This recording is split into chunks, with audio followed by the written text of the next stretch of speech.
বাড়াবেন। সবর means patience. সবর মানে হলো ধৈর্য। It includes aspects of being self-disciplined, remaining spiritually steadfast, and showing fortitude when especially faced with adversity or setbacks. সবর মানে হলো আধ্যাত্মিকভাবে নিজেকে অবিচল রাখা। সবর মানে যত কষ্টই আসুক, যত বিপদ আসুক, নিজের সম্পর্ক, মানসিক চিন্তা, নিজের অ্যাক্টিভিটি রবের সঙ্গে জুড়ে দেওয়ার নামই হচ্ছে ধৈর্যের পরিচয়। ঠিক কিনা বলেন? মানে কি? ধৈর্য এমন একটা হাতিয়ার, বিপদের কাছে ধৈর্য এমন একটা হাতিয়ার, ধৈর্য যার কাছে আছে বিপদ তার কাছে বিপদই মনে হবে না। ঠিক কিনা বলেন?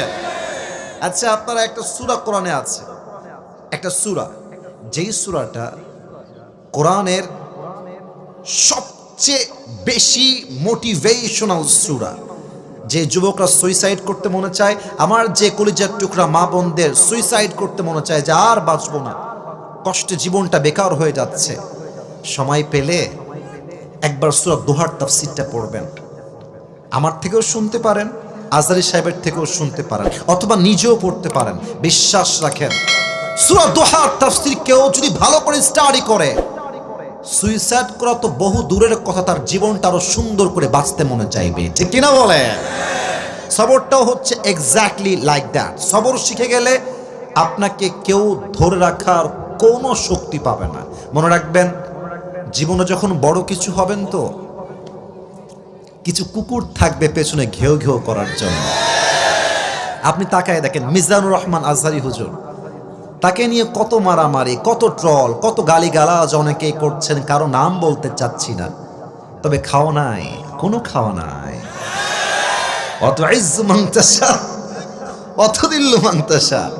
अल्लाह जिसे इज्जत देना चाहता है कोई उसे जिल्लत नहीं कर सकता, और जिसे अल्लाह जिल्लती देना चाहता है उसे कोई बाइज्जत नहीं कर सकता। ठीक কিনা বলেন?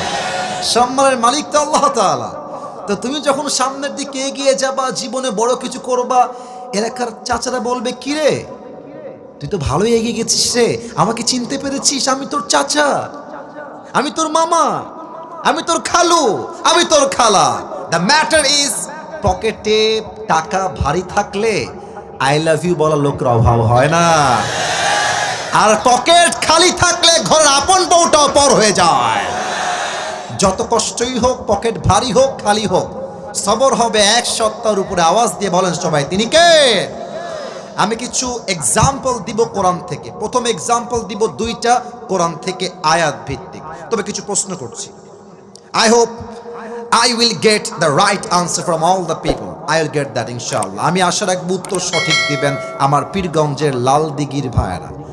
বলেন তো, একজন নবী ছিলেন, যেই নবী, আপনাদের মনোযোগ খুব মারাত্মক, আপনার উত্তর দিবেন সঠিক, এটা আমার বিশ্বাস, যিনি কোন বর্ণায় আসছে 12 বছর, কোথাও আসছে 18 বছর যাবত তিনি সিক ছিলেন, অসুস্থ ছিলেন। আইয়ুব আলাইহিস সালাম। মাশাআল্লাহ, রাইট আনসার। বলেন সবাই, কি নাম ছিল? খুব খেয়াল করেন যে, আল্লাহ আমাকে তুমি একটা বউ দিয়ে দিও।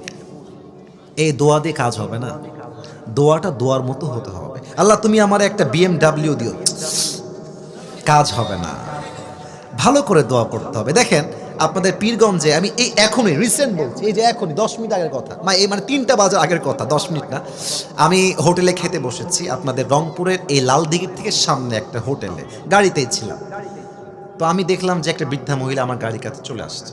একদম বৃদ্ধা, দাঁত নাই, একটা দাঁতও নাই, একদম ছোট্ট ছোট্ট 2-1টা দাঁত, মানে কোনো মতে খাওয়ার জন্য আছে। বৃদ্ধা মহিলা, এই যে নাইম আমার সাক্ষী, সে আমার সাথে ছিল। প্রথমে দিলাম 50 টাকা, 50 টাকা সে নিল আমার থেকে। আবার আসছে গাড়ির কাছে, বলছে আমি দুপুরের খাবারটা খাবো। তো তার চেহারাটা এত মলিন ছিল, আমি বললাম যে ওকে নিয়ে যাও, হোটেলে নিয়ে গিয়ে যা খায় খাওয়ায় দাও। কেন বললাম এটা? আমি আসিফের দিল দরিয়া অনেক বড়, it's exactly not like that. বরং ব্যাপারটা হচ্ছে, মানুষ চাওয়ার মতো চাইতে জানলে দেনেওয়ালা কোনো তার হাত ফিরায় দেয় না। চাওয়ার মতো চাইতে হবে। দেখেন, আমি বললাম, কমিটির ভাইরা 1 গ্লাস পানি দিয়েন তো। একটা, এই পানি দেন, আমি মরে গেলাম রে ভাই, পানি দেন। 1 দৌড় দিয়ে পানি দেবে।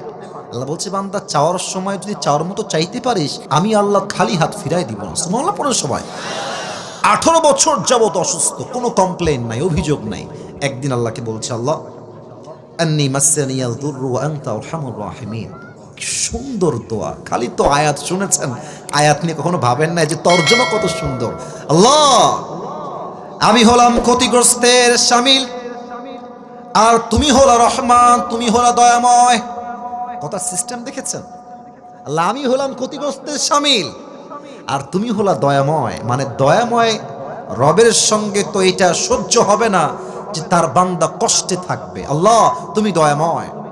আল্লাহ বলছে, আইয়ুব, তোমার চাওয়ার স্টাইল আমার কাছে পছন্দ হয়েছে। আমি আল্লাহ তোমার দোয়ার ধৈর্যের বিনিময়ে তোমাকে শেফায়ে আজলা কামেলা দান করে দিলাম। সুবহানাল্লাহ। আর একটা এক্সাম্পল দিব কোরআনের আয়াত থেকে। একজন নবী যাকে মাছ গিলে খেয়ে ফেলেছিল, কি নাম?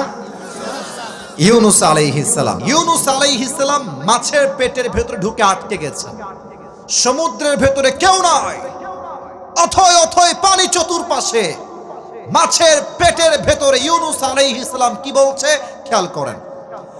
লা ইলাহা ইল্লা আনতা সুবহানাকা ইন্নী কুনতু মিনাজ জালিমিন। আল্লাহ, তুমি হলা মহাশ আমাদের সকলের রব, তুমি হলা পবিত্র।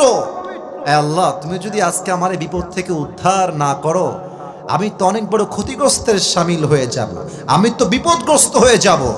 আল্লাহ বলছে, ইউনুস, তোমার ধৈর্য আর দোয়া আমি আল্লাহর পছন্দ হয়ে গিয়েছে, যাও, তোমাকে আমি আল্লাহ বিপদ থেকে এই মুহূর্তে উদ্ধার করে দিলাম।